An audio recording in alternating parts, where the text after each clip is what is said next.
আসসালামু আলাইকুম, আমি তুষার ইমরান। আর এই মুহূর্তে অবস্থান করছি এয়ারপোর্টের ঠিক সামনে। বলা চলে এয়ারপোর্ট এবং হাউস ক্যাম্প এর মাঝামাঝি অবস্থানে। এয়ারপোর্ট রেল গেট হচ্ছে এটা। তো আজ হচ্ছে গিয়ে 22শে মার্চ, শনিবার। আর এখন অফিসের দিকে যাব। এখনও সকাল, অলমোস্ট প্রায় এখন 7টা, প্রায় 7টা বাজছে এই মুহূর্তে। তা আমি অফিসে যাওয়ার জন্য বের হলাম। আর এখন যাওয়ার পথে কিছু কিছু আপনাদের সাথে শেয়ার করার চেষ্টা করলাম ইনশাআল্লাহ। আমার পিছনে দেখতে পাচ্ছেন এটা হচ্ছে কিন্তু বিমানবন্দর রেলওয়ে স্টেশন। আর কমলাপুর থেকে ট্রেনগুলো ছেড়ে এসে কিন্তু এখানেই দাঁড়ায়, এই রেলওয়ে স্টেশনটাতেই দাঁড়ায়। আমরা যখন নোয়াখালীতে যাই বা যখন ঢাকার বাইরে ট্রেনে করে যাই, আমরা কিন্তু এখান থেকেই কিন্তু ট্রেনে উঠি, আবার ট্রেনে করে আসলে এখানেই নামি। আর আমি এখন যাবো হচ্ছে ওই জায়গাটাতে, ওখানে গিয়েই আমি বাসে উঠবো। আমি এখন ওই দিকটাতে যাচ্ছি। আর এটা হচ্ছে রাস্তার ঠিক অপর পাশে হচ্ছে কিন্তু এয়ারপোর্ট, আর আমি আছি তার অপোজিট পাশে। আর যদি আপনারা হজ ক্যাম্পে যেতে চান বা প্রথমবার যারা হজযাত্রীরা আসবেন, তারা এয়ারপোর্ট থেকে সোজা আশকোনার দিকে যে রাস্তাটা চলে গেছে, এই রাস্তাটা ধরে একটু ভিতরের দিকে গেলেই কিন্তু হচ্ছে হজ ক্যাম্প। জাস্ট এখান থেকে হাঁটাপুতোর দূরত্ব। ওই যে হজ ক্যাম্পের মিনারও দেখা যাচ্ছে, ওই মিনারটাই হচ্ছে হজ ক্যাম্পের মিনার। তা আমি এখন বাসে ওঠার জন্য সামনের দিকে যাচ্ছি।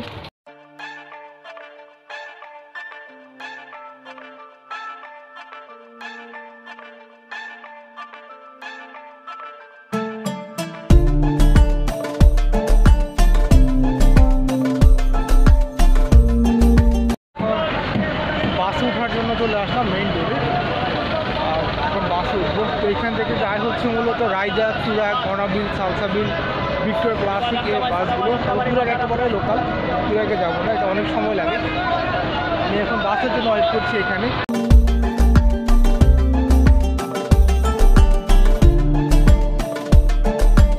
বলছিলাম এয়ারপোর্ট থেকে কিন্তু বাড্ডার দিকে যায় হচ্ছে বা সাজাবাদের দিকে। আমি এখন রাইজাতে উঠছি, এই বাসটা যায়।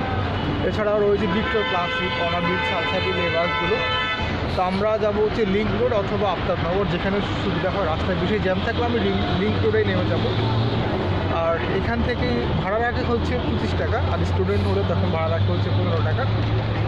তো আমি এই মুহূর্তে রাইজাতে উঠলাম। আর এছাড়াও যেমনটা বললাম তুরাগও যায়, কিন্তু তুরাগ একেবারে লোকাল বাস, যা ইচ্ছা তা সব জায়গাতেই দাঁড়ায়।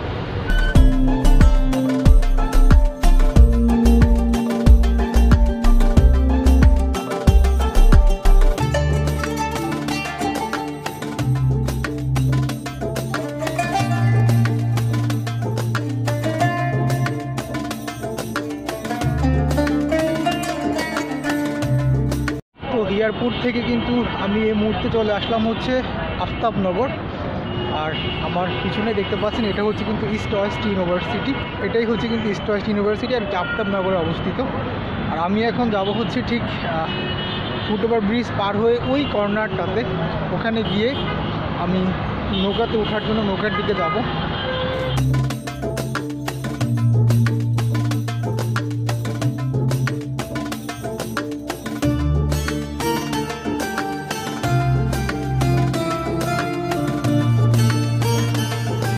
বলছিলাম মেইন রোড থেকে কিন্তু জিল নৌকাঘাট বা রামপুরা নৌকাঘাট কিন্তু একেবারে হাঁটাপত্র দূরত্ব।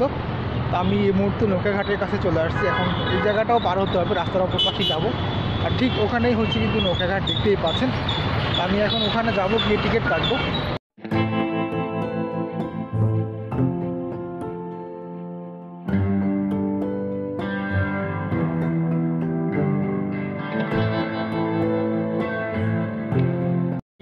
পুলিশ প্লাজাতে যাওয়ার জন্য 20 টাকা দিয়ে টিকিট কাটলাম।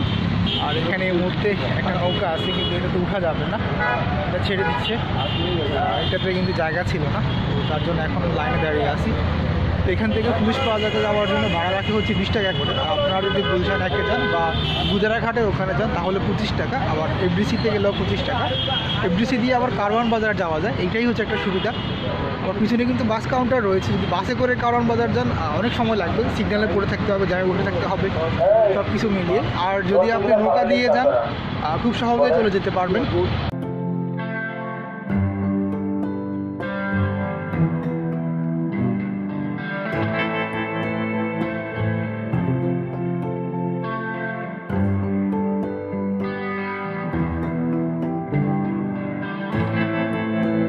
এগুলোকে বলা হয় ওয়াটার ট্যাক্সি।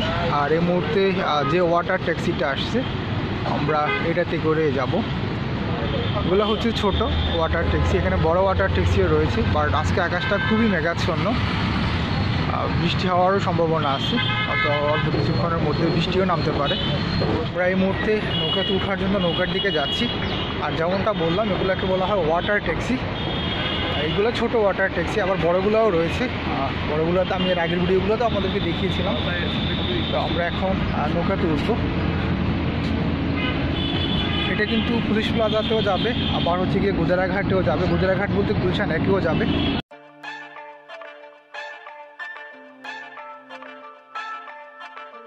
আমি কিন্তু এই মুহূর্তে রামপুরা থেকে চলে আসলাম হচ্ছে পুলিশ প্লাজাতে। আর আমরা যে নৌকাতে আসছিলাম এটা এখন যাচ্ছে হচ্ছে কিন্তু আবার গুজারাঘাটে বা গুলশানের দিকে।